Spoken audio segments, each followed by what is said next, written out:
Welcome back to the Last Days Book Club, where we're reading the book entitled Dwelling in the Secret Place by Sonica Veith. This is an ebook available online for free at clashofminds.com, where you can download it and read along with us. Sonica Veith is the spouse of well-known evangelist, lecturer, university professor, and zoologist Dr. Walter Veith. And this true story is a chronicle of their life together, their ministry, their numerous trials, tribulations, and hardships, as well as their successes, victories, and triumphs. In our last reading, we covered chapter 2, entitled Island Friendship, where Sonica met Walter for the first time. Walter was her brother's university roommate, and he brought him home one summer holiday to visit. Her mom and her had to go to pick them up since their brother's car broke down on the way and had to be scrapped. On the drive home, she tried to keep to herself, but kept glancing at this cocky German boy with hair down to his shoulders. His eyes challenged everyone, and he seemed to have a cynical outlook on everything. But he was outgoing, joked a lot, and actually fun to be around. About 1 year later, Walter and her brother decided to drive to Mozambique to spend a week on the little island of Maracay.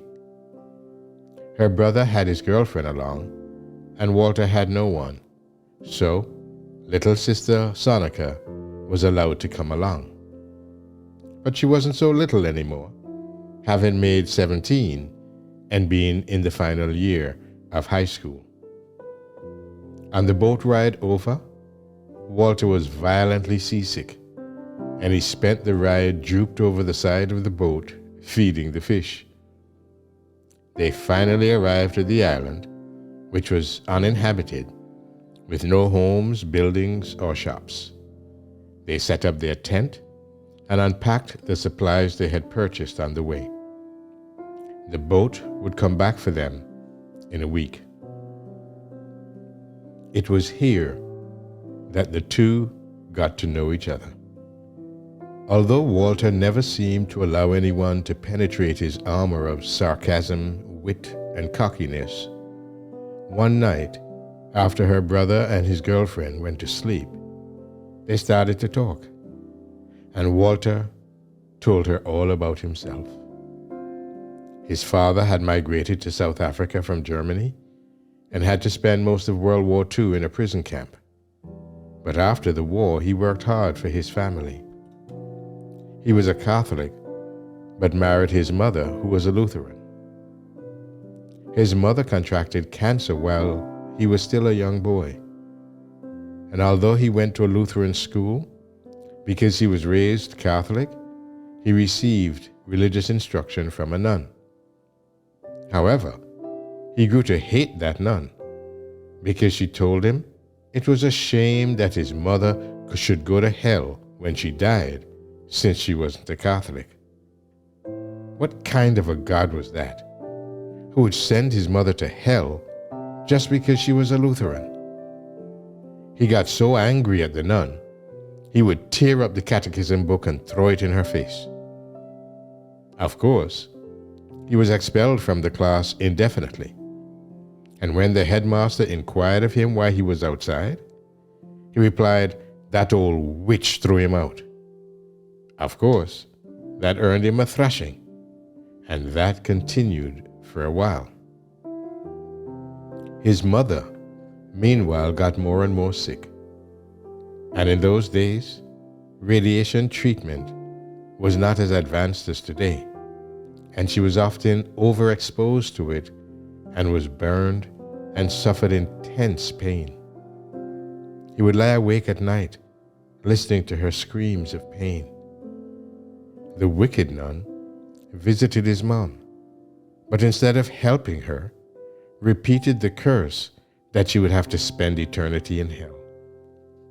She died when Walter was only 12 years old. His father remarried shortly after she died, and his stepmom did not like him at all and forced his father to send him to boarding school. Walter was an angry young man and got into all sorts of serious mischief at school, including running away into the woods, climbing pine trees, and bombarding his teachers with pine cones when they came looking for him. He also blew up a huge tree, sending it flying through the sky into the rugby field. And once, when a Jewish boy kept antagonizing him, he stuck the boy's head into a desk and slammed the lid on him.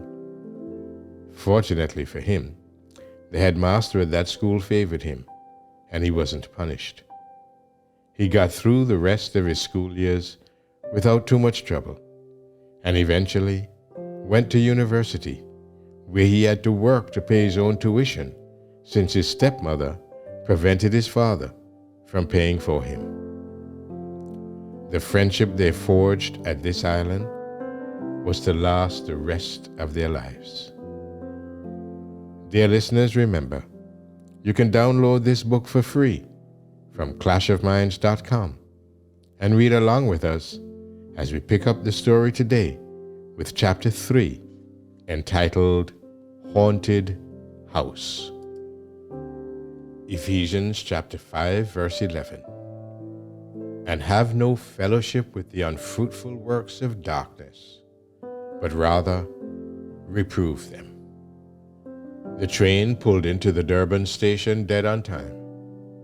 There was a commotion on the platform as people shoved and pushed to get their luggage into the right compartments and settle down for the long trip. Do you have everything now? And don't forget to write as soon as you get there, my mother said through the window. There were no emails or cell phones back in the good old times, and long-distance phone calls were definitely not within our budget. No sooner had we said our last goodbyes than the train started its 3-day trip down to the Cape. It wasn't my first overnight train trip. When we were little, my father sometimes took us on a train journey. It was the best holiday I'd ever had. In those days, the steam trains would stop at every little station in the night and load milk cans.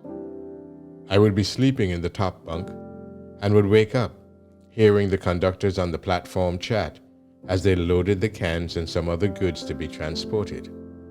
Then the whistle would blow and the train would move on through the dark night, rocking me back to sleep. I resisted the pangs of loneliness and uncertainty of a new life at Stellenbosch University.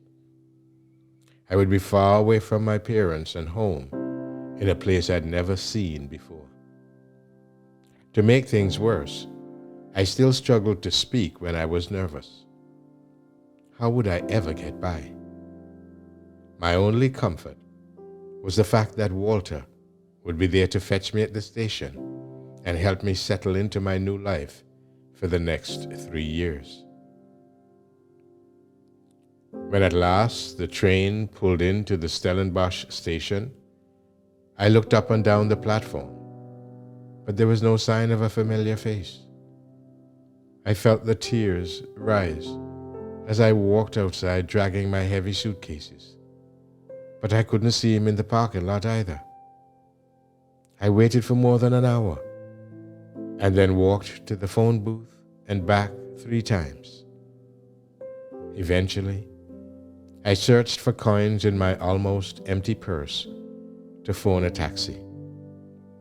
After a few painful minutes of stammering and explaining, the person on the other side understood and promised to send a car. Fear gripped my heart as I wondered why Walter never came.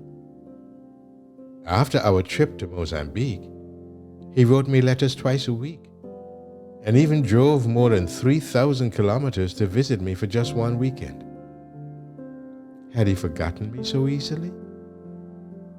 He had no phone on the farm where he lived, and I had no idea where to find him. I hardly took notice of the beautiful town with its typical Cape Dutch houses and lanes of majestic oak trees. When I arrived at the dormitory, something worse was awaiting me. No one had warned me about initiation.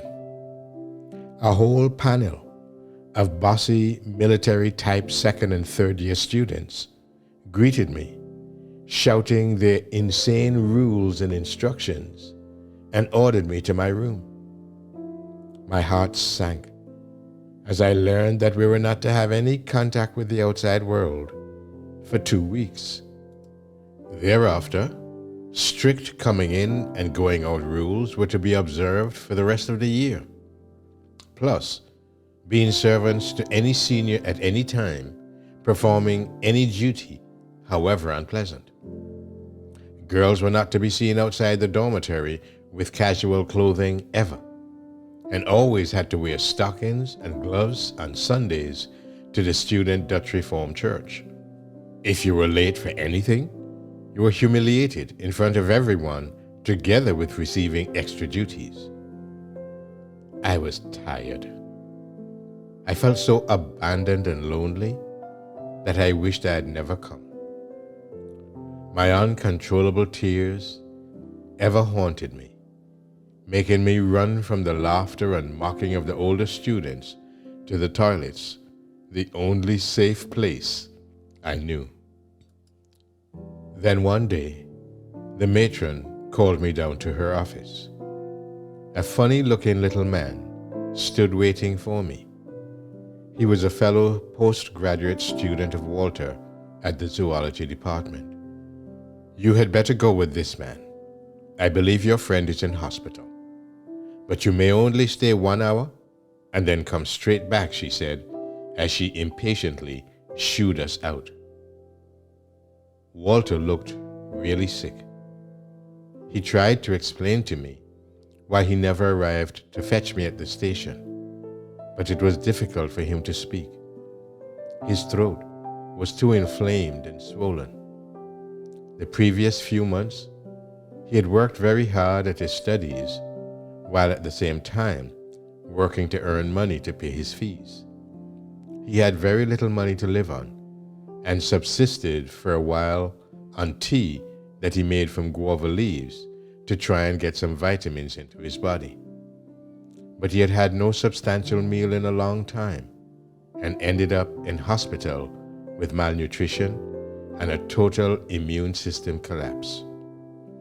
As he extended his hand to mine and gave me a weak squeeze, I felt secure and relieved, and knew why I had come to the Cape. The next few years we spent studying hard, but also leading a typical student life of socializing and drinking tassies, the cheap red wine that characterized student life. Walter's fellow students often invited us over, but I felt so small in their company. I was only 17, turning 18 then, and they were self-confident postgraduates, most of them in their mid-20s. Their intimidating jokes and questions made me shrink back even more, and Walter would then take over the conversation to protect me.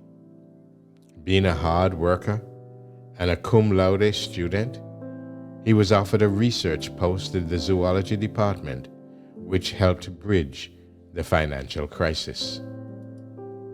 But a better financial position led to a worse lifestyle, and at several occasions, Walter would inevitably get drunk and lose the few inhibitions he had. More than once, he would end up standing on a restaurant table, telling jokes with the whole restaurant roaring and rolling off their chairs with laughter. Wherever he went, he turned out to be a one-man circus, displaying the classical displacement behavior in an effort to deal with his frustration and hurt of the past. At one occasion, we went camping with my brother. The two of them nearly finished a whole 5-liter bottle of Tassie's and fell asleep on the beach in a stupor.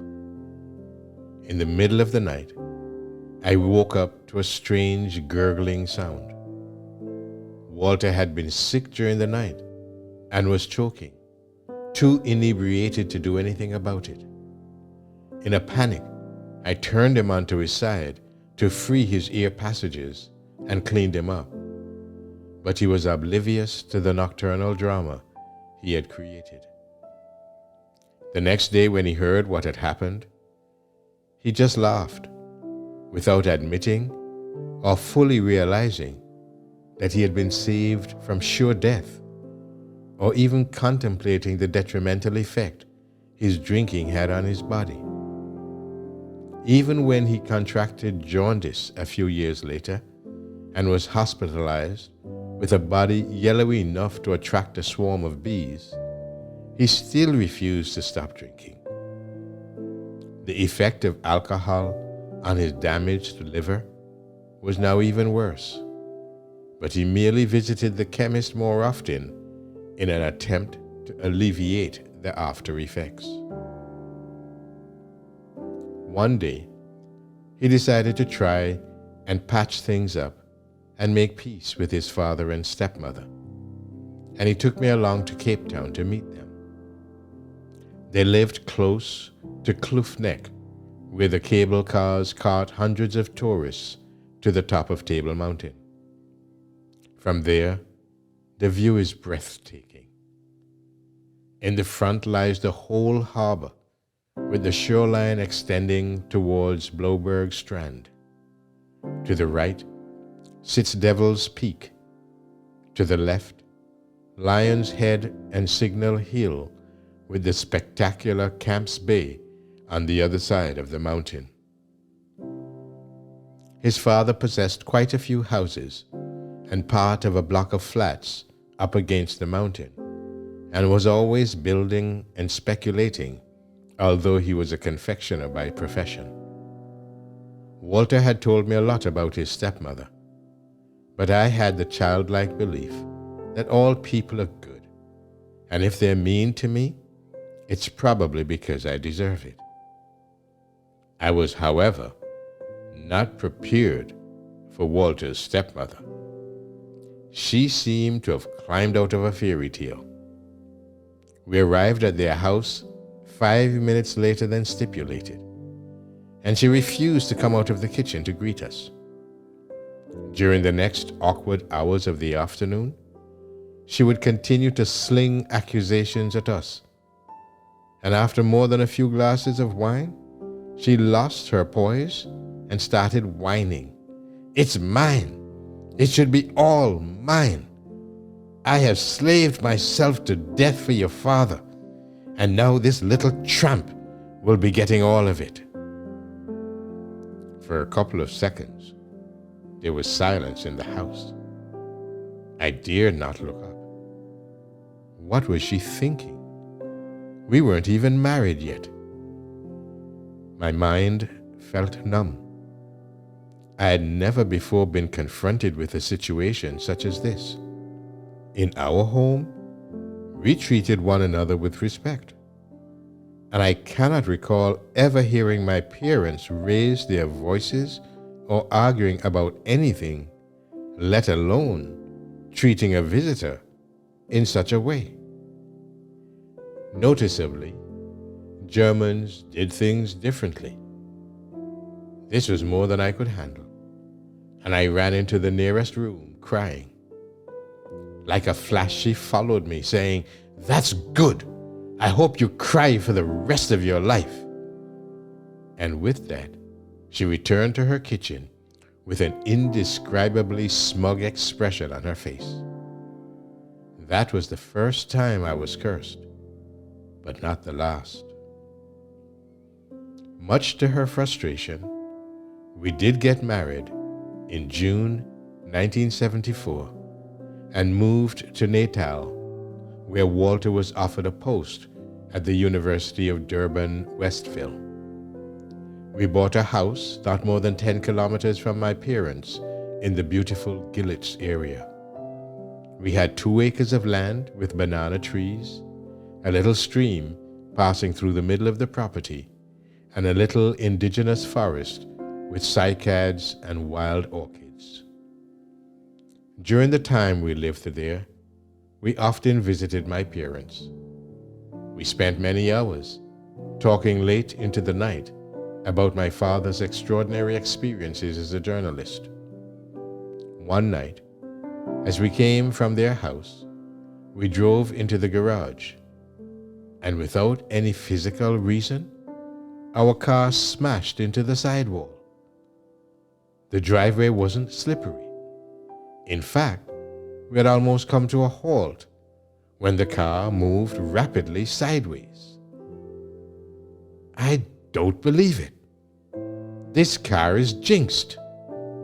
What else can go wrong with this stupid car? Walter exclaimed angrily. We had bought the pickup brand new, and already the clutch had been replaced 13 times. The gearbox was replaced twice, not to mention the fact that the car boiled the very first few kilometers we drove it out of the showroom. It turned out that the radiator was solid. There was no exit for the water to the engine. A few days later, we were driving around in Durban when we slowed down as we approached a car in front of us at a street stop. But as Walter applied the brakes, nothing happened. He tried to swerve to the left and then to the right to avoid crashing into the car in front of us. But our car merely kept gliding along at an even pace until we hit the other car. And there was nothing wrong with the brakes. We were confused and frustrated, but wrote it off as bad luck and traded our unworthy mode of transport in for a little green 2-door Passat. It was about this time that an old school friend of Walter's visited us. He claimed that he had been communicating with the dead by using the Ouija board. We didn't believe it was possible, but agreed to try and see if Walter could contact his mother. Even as an adult, he missed her greatly. But of course, with a boys don't cry upbringing, he refused to admit it. Even at her funeral, his brave smile gave the wrong impression that he was not perturbed about her death, while in reality, he felt that the only one who really loved him was no longer there to protect him. He was now completely on his own. Underneath his nonchalant behavior at the gravesite, he remembered how determined she was to hang on to life 4 years longer than expected, dreading to have her young boy in the hands of this cruel world. Our friend set up the table with letters of the alphabet placed in a circle and a liqueur glass in the middle. The glass started moving slowly at first with each question, but without spelling out any recognizable word. Then all of a sudden, it took off at high speed and spelt out some words with such force that the letters shot off the table. We went ice cold when we realized what was spelt out. GOTOHELL.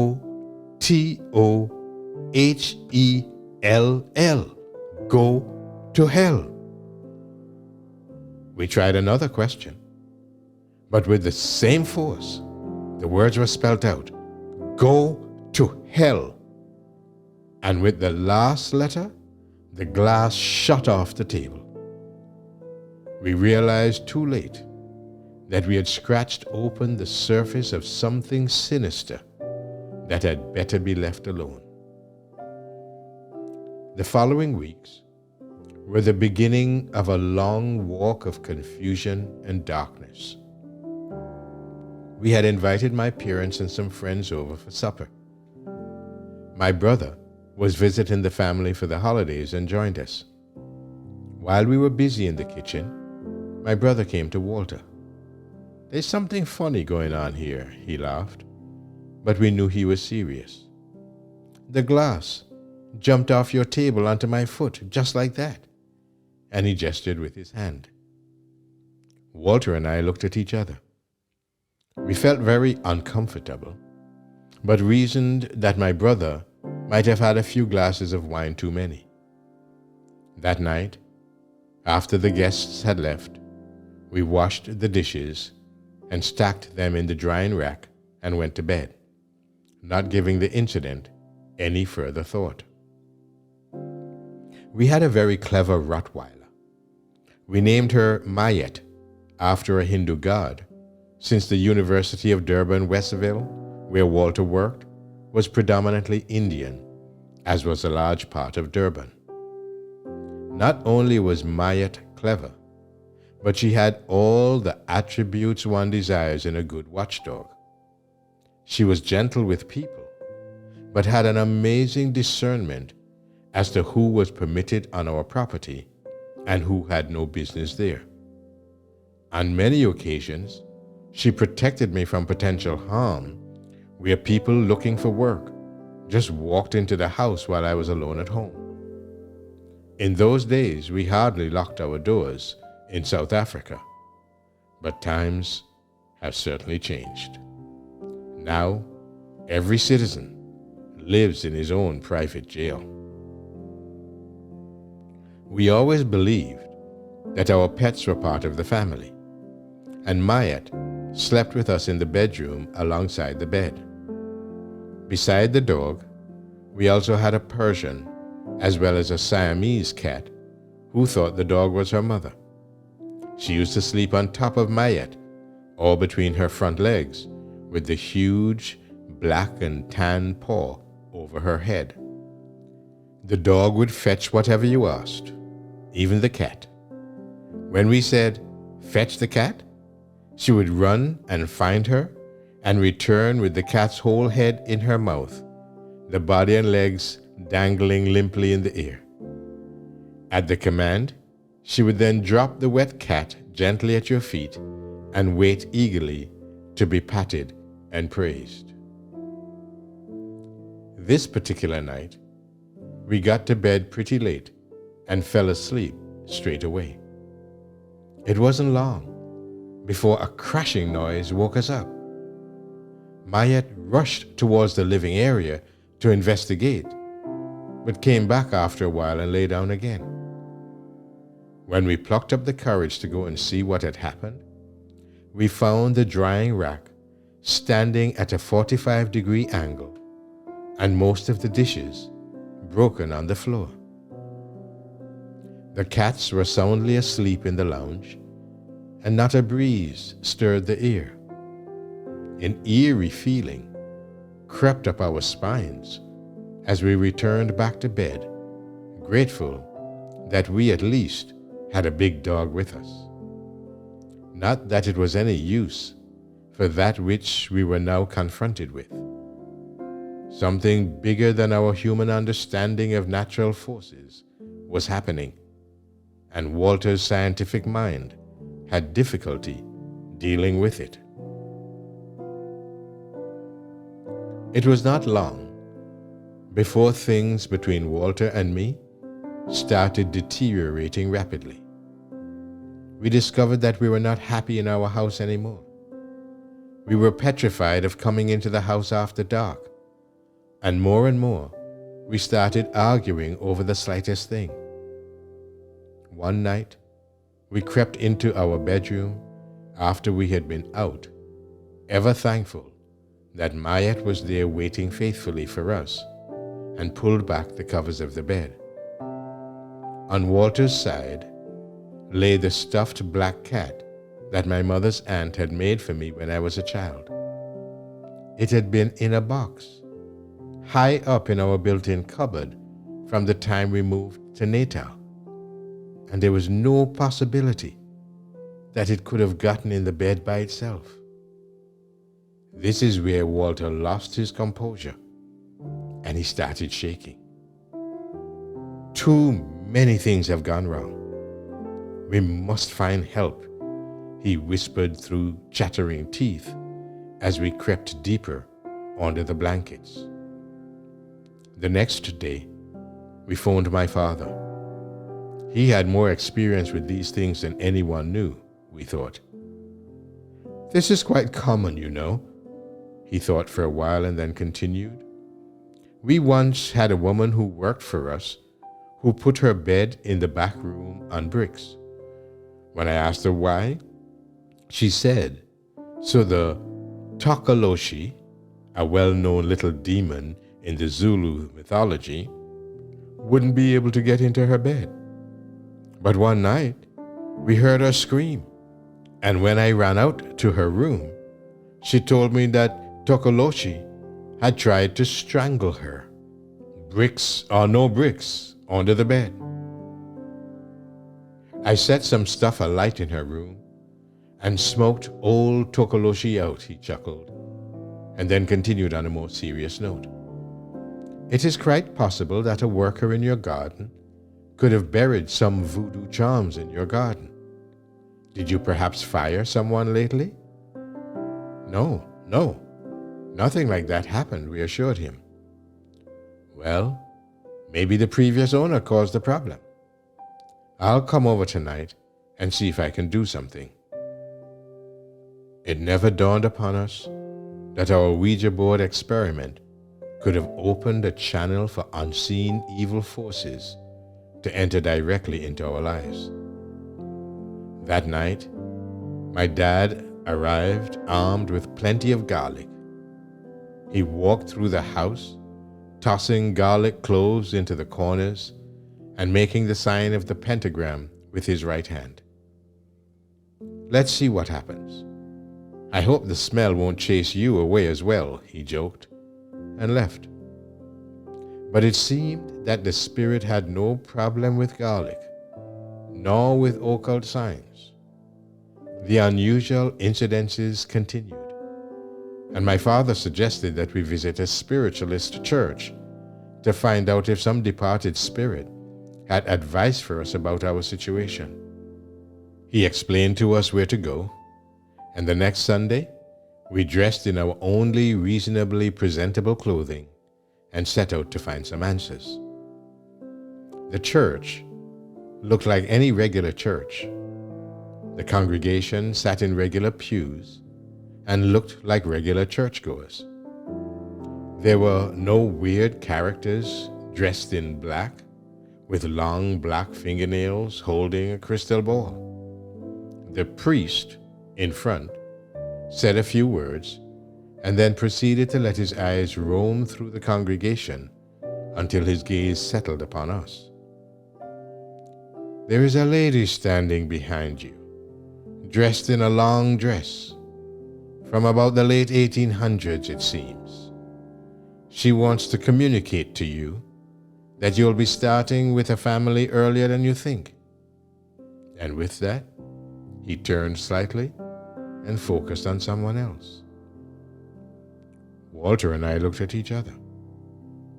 What does a baby have to do with our problem at home? We were driving home discouraged when Walter suddenly remembered that Catholic priests were exorcists. He sheepishly admitted to me that his science and analytical mind had no solution to the problem and felt he needed to find a priest who could deal with the spiritual realm. The Catholic Church certainly seemed to have some strange, lasting influence on him, especially in view of the fact that he was raised Catholic only for the first 8 years of his life, after which he refused to have anything to do with them. But they say, once a Catholic, always a Catholic. Or, as the Jesuit motto by the founder of the order, Ignatius Loyola, says, give me a child until he is 7, and I will show you the man. Well, I thought to myself, I don't know what good this will do, but I faithfully went along as he hastened to the nearest priest in our neighborhood. I had hardly waited a few minutes in the car when Walter came rushing out. We were always very different, like chalk and cheese. He would be extremely hyperactive, and I always super calm under stressful conditions, which often annoyed him even more. "He's coming right now," he said. "He said it's no problem. He's done it before. Let's go. Let's go."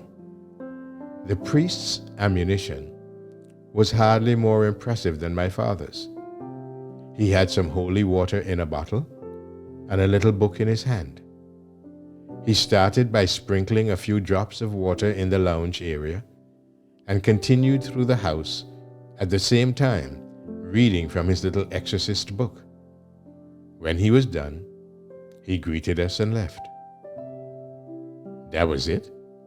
I asked skeptically. Walter raised his shoulders, and we continued with our work around the house without saying a word. But that same night, the most terrifying thing happened. As we were getting ready for bed, we both heard footsteps coming down the passage towards our bedroom. We froze. Our bedroom door was open, and Mayat growled and stormed towards the door to meet the intruder. But she stopped and became strangely quiet as she looked down the passage. The next minute, there was a loud knock on the bedroom door, and then absolute silence.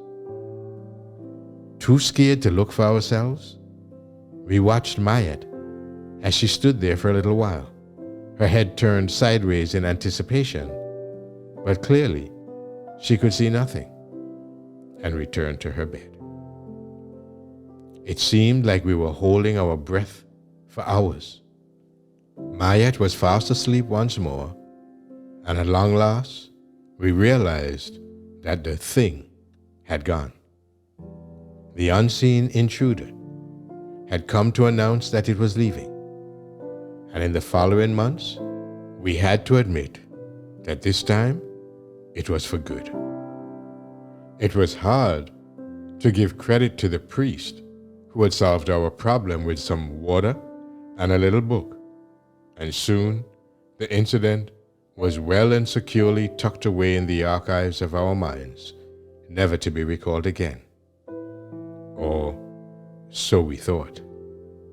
The end of Chapter 3 of Dwelling in the Secret Place by Sonica, Veith.